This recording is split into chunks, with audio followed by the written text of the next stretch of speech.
Hey guys, back in the shop with the Eflite Viper90 converted to Turbine build series. This is going to be build episode number 5. Today we're going to talk about the brake system. We are required by the AMA to have a brake system on a turbine model. So even though these are EDFs, conversions, foam airplanes, converted to a turbine, they fall under that requirement. So a brake system is really important.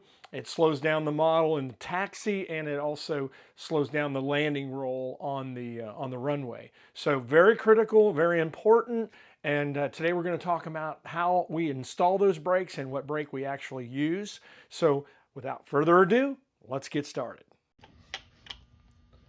All right, guys, we have the JP brakes here that we use for the Eflite Turbine Viper.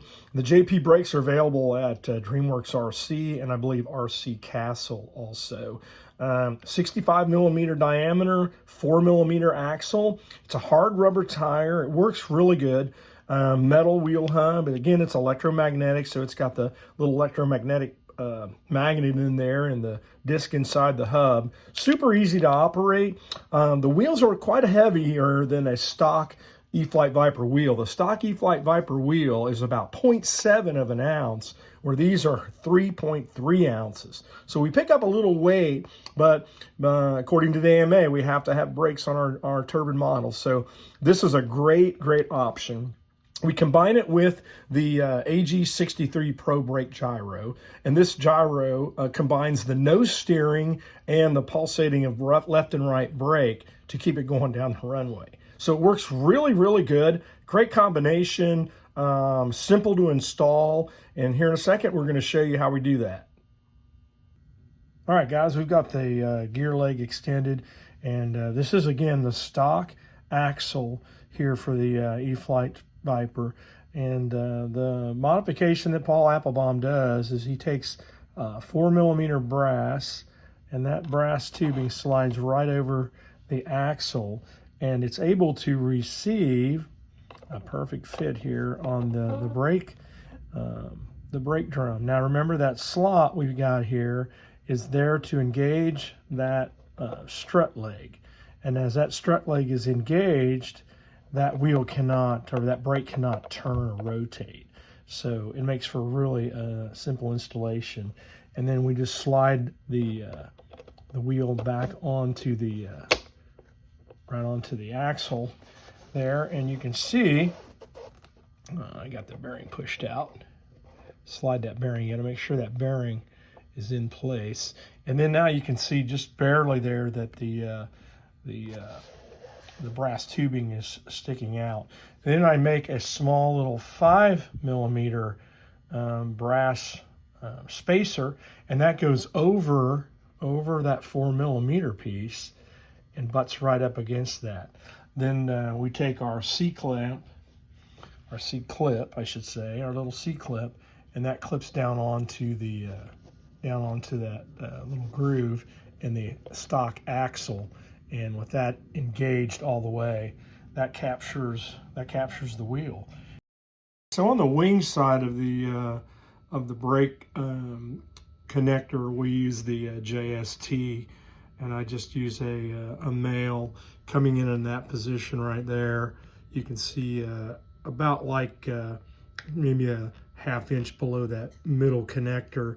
I just drill a small hole there, and when that wire is coming down through that little canal, it just exits right here. And then on the other side, I've got the same position.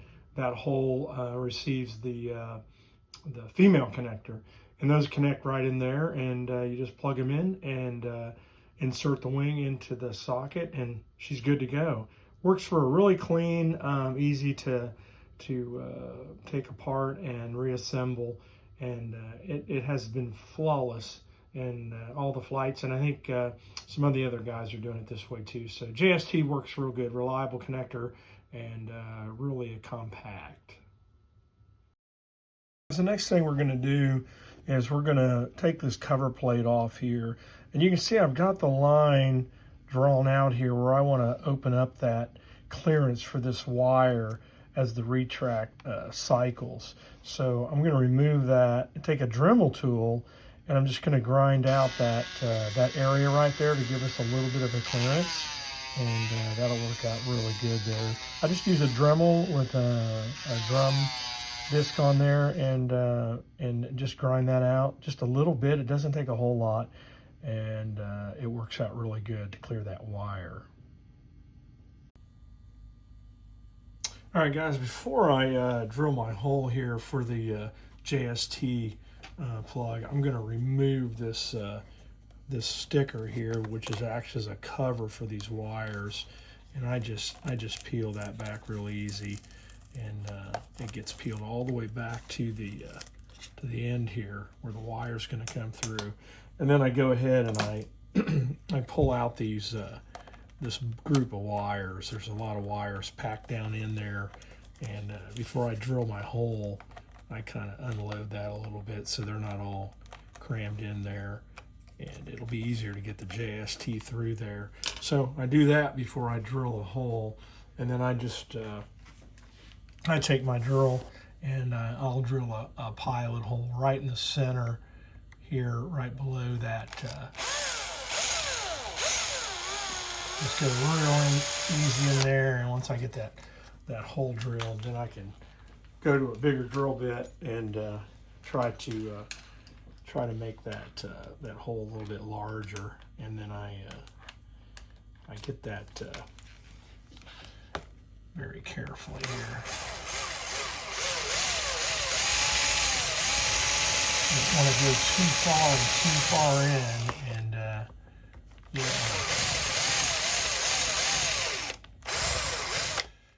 All right, guys, we've got our JST receptacle fished through the bulkhead here, the rib, and I've got all my wires tucked back in like they were when we got it, and then I tucked the brake line wire all the way in next to the other wire. So what I'll do now is just take some foam tack and replace that sticker that came with the model and right back over that, and that'll hide all that back in there. And you can see how I've got the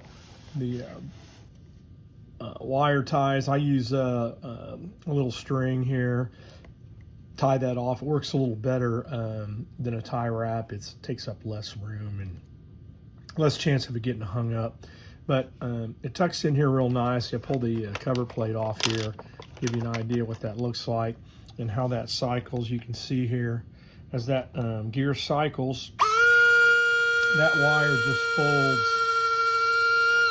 folds right there, and this access slot here that I opened up a little bit gives it that little clearance. And this little slot here, that just tucks in here on this wire, and that is in position right there. Once that's in there and that's screwed back down, there's plenty of clearance there as the gear cycles, and it just works just really good. It just gives it enough opening there. The wire's not pinched off, and that's it. That's good to go, and that's it for the brake modification. Again, the JP brakes work really good. They stop very positive. They use 7.2 volts on the electrical side, so I'm tapping that off of my battery. So outside of that, the brake install is complete. Hey guys, thanks for watching this episode of the Lightspeed Air Show. We'd like to encourage you to please like and subscribe. These videos are a helpful tool for us to engage our audience. If you want to know more information about our STEM Elementary School Assembly program, go on our website, lightspeedairshow.com. From the human side of STEM, we'll see you on the next video.